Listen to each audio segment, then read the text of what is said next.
bismillah. Assalamu alaikum a ɗan uwa masu kallon mu sauraron mu da masu bibiyan mu a wannan shiri na mai albarka kuma wannan gidan TV na Madugu Rayuwa TV wanda muna kawo muku baki daban-daban a kudin siyasa, abu ne shafi addini da rayuwa. A yau ma kamar kullum mun yi babban bako wanda za ku ji sunansa daga bakinsa da kuma mu ji wani tsaraba ya kuma da shi. Barka da to wani bako muka samu. To, boko jama'a assalamu alaikum. Yau ni mai suna Shafi'u Idris wanda aka fi sani da Shafi'u Gida. Na yi tattaki gidan wannan TV domin na zo na isar da wasu gaisuwa na sallah da kuma wasu jinjina da sauransu da mai gidanmu Abdullahi Haruna Bakusa. To shi ne abin da yake tafi da ni gidan wannan TV. Na, to kun dai ji suna ba ɓoye ba ne da kuma wanda ya zo yi wa gaisuwar sallah da kuma jinjina gare shi. To za mu so mu ji Malam Shafi'u Gida wane ne Bakusa? To, jama'a assalamu alaikum, kamar yadda na fara muku take da cewa mun zo mu muku gaisuwar sallah kuma musulmi sun ɗauki azumin wata Ramadana kuma da yardar Allah an yi azumi lafiya a kare shi cikin lafiya. To don haka muna yi wa Allah subhanahu wa ta'ala godiya.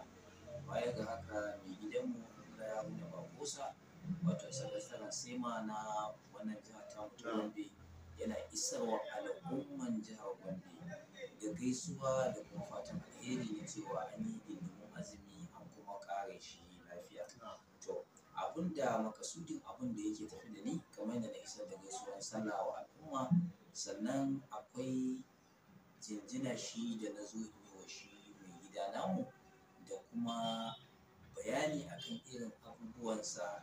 na alkhairai wanda ya yi a wannan jiha tamu, wanda hakan ya samu asali bisa ga yadda shi mai girma gwamnan jihar Gombe Alhaji Muhammadu Inuwa Yahaya ya ba shi goyon baya kuma ya ba shi dama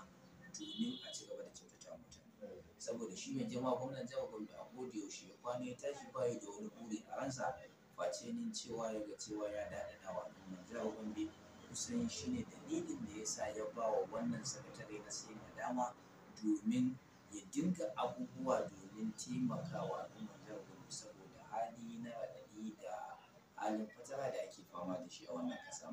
To mun gode Allah ya saka. Akwai wasu abubuwa muhimman ayyuka da shi sakataren sema yi na rabon abinci kuma da tun da cewa kafin azumi ya zo da kuma cikin azumin musamman a wannan yanayi al'amura cikin halin kaka na kai. Akwai wani yunkuri domin ya ga tallafa wa al'umma domin rage al'umma ko kuma Lallai hukumar sema a koda yaushe tana ayyukanta hanyoyi daban-daban wanda abu da ya shafi ibtila'i ko Allah ya kiyaye ko wani gobara ko wani ruwa ko wani abu dai na ibtila'i idan ya faru, to wannan hukuma ba ta ƙasa a gwiwa, tana iyakacin ƙoƙarinta domin ta garzaya ta tafi domin ta ga cewa yau ta kawo wa al'umma ɗauki. Yanzu irin kwanakin baya can kafin mu fara azumin watan Ramadana ai akwai gobara da ya faru a can ƙaramar hukumar Kwalfa da yake ƙaramar hukumar Kwami, wanda wannan abu da ya faru shi wannan shugaba na sakatare na sema da mataimakin wannan jihar Gombe ba su ƙasa a gwiwa wanda sun tafi Kwami wannan Kwalfa inda suka je suka kai gudunmawa na kuɗi da kayan rufi da sauransu. Ba a jima ba kuma ibtila'in gobaran ya sake faruwa inda ba su yi ƙasa a gwiwa kuma suka koma domin abin da haka ita hukumar sema da sauransu tana ayyukokinta wajaje daban-daban domin ta kawo wa al'umma gudunmawa. Bai tsaya nan ba, kowa ya ga cewa yadda ita wannan hukuma ta sema ta yi rabe-raben abinci a wannan jiha ta mota duka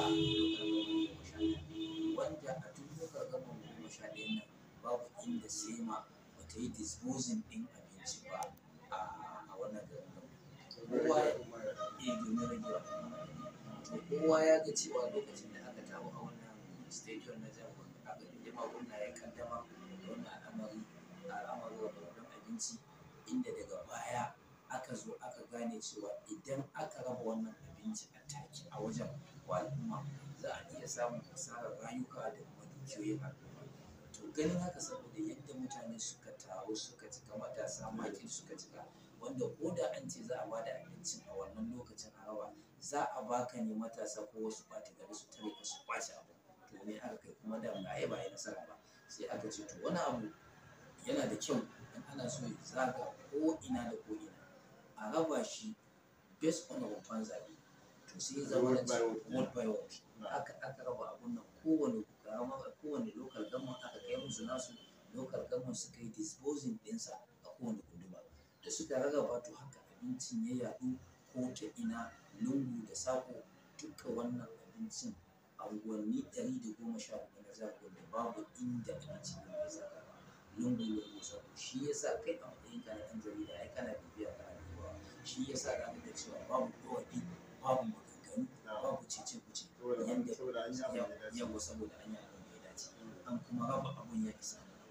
To kaga wannan inda ba a samu haziƙin jajirtaccen sakatare ba, to da wannan nasarar ba zai samu ba. To waɗannan irin abubuwa na kuma alheri, kuma shi Abdullahi Haruna Barbosa mutum ne wanda a koda yaushe yana haba-haba da mutane, mutum ne wanda a koda yaushe abun hannunsa ya ƙare wajen hidimtawa al'umma, a koda yaushe mutum ne wanda idan ya ranka yaya za a yi ya ga cewa ya taimake ka, a kullum da yaushe haka yake. Idan yau aka nuna maka ka ce wannan shi ne Abdullahi Haruna Barbosa, idan baka san sa ba za ka gane sa, ka gane saboda yanda kake jin sunansa ya addabi gari, yanda kuma ake jin irin alhairansa duka da sauransu, saboda shi bai ɗauki duniya a matsayin wani abu ba, bai ɗauki kuma rayuwa da daɗi ba, kuma duk yanda kake ka zo gabansa zai tsaya zai saurare ka, zai ji maganar da yake tafi da kai, kuma in Allah ya yarda zai taimaka maka a yanda ka same shi gwargwadon hali. To kaga ire-iren wannan abun shi ne ya sa muke ƙoƙari domin ya amsa kiranmu ya duba irin kiraye-kirayen da al'umma suke masa. To kira shi ne domin ya zo ya yi takara shekara ta 2027. Yawwa, na gode da kamun wannan tambaya da sauransu. Takarar gwamna ko shugaban ƙasa ba kusa ba zai nemi shugaban ƙasa ba, kuma ba kusa ba zai nemi gwamna. Ina mu a matsayin sa na ɗan kwali a yankinmu na ɗan majalisar tarayya wato reps Gombe Funa Kai. To muna kira Abdullahi Haruna Barbosa a matsayinsa na ɗan kwali ya zo ya nemi takarar ɗan majalisar wakilai domin kwalitinsa da capacity ya zo ya nema. Yanzu idan ka duba yadda al'amarin abun yake, dole al'amarin siyasa wani abu da ake cewa yan siyasa suke cewa balance. Yanda za a yi raba mukamai, idan aka raba mukamai abubuwan su yi balance yanda ya kamata a ce, saboda yanda kowane yanki za a ba su aikin su, an masa adalci, an dama da shi, an kuma ba shi wani abu da zai yi. To lallai korafi yana yiwuwa. To kaga yanzu irin Funa Kai, kaga su yanzu ɗan majalisa da yake kai yanzu ya Bauchi ta Kudu, shi ne ɗan majalisa ya yi sau. To kaga yanzu yana da kyau cewa ko da ma ba a ce musu na yana da kyau cewa su gangaro kwami su masu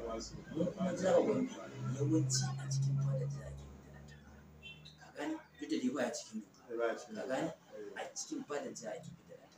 to kaga tun da ana fidda ɗan takara a cikin fadar jihar Gombe, ya kamata reps ɗin ɗan majalisar wakilai a ɗauke shi a kai shi kwami, nan ya kamata kowannensa yana iya a kai, saboda menene, saboda kowa ya taɓa, saboda mulkin siyasa ke shi yasa muka yi mulkin soja. To waɗannan su ne dalilai da yasa cewa na garzayo gidan wannan TV, yasa nake ci gaba da wayar da kan al'umma domin cewa lokaci ya yi shekarar 2027 ba ƙosa ya fito ya yi takarar nan ba don kuma ba, saboda capacity da quality ya kai wannan. To duka dai wannan shi ne ƙarshen shirin na wancan lokacin da muka bai da yawa. Wataƙila akwai yiwuwan ga mu sake gayyato ka da mu ji wani abu za ka sake ko wanda shi a kan shi Abdullahi Barbosa. To amma menene saƙonka na ƙarshe? Saƙona na ƙarshe a wannan gidan TV da sauransu, ko dai wannan gidan TV muna fatan alheri ba don komai ba yanda kuka ɗaura ɗamara domin shigowa domin wayarwa al'umma kai akan ire-iren shiri da ya shafi siyasa. Baya ga kuma ina fata, ina kuma muradi, ina kuma ganin abokina zai zama gaskiya, wanda Abdullahi Haruna Barbosa zai amsa kiran da muka masa domin ya zo ya tsaya, ya zo ya yi wannan takara da muke kiransa domin ya zo ya yi, saboda lalle akwai alheri tare da alheri da kuma kai.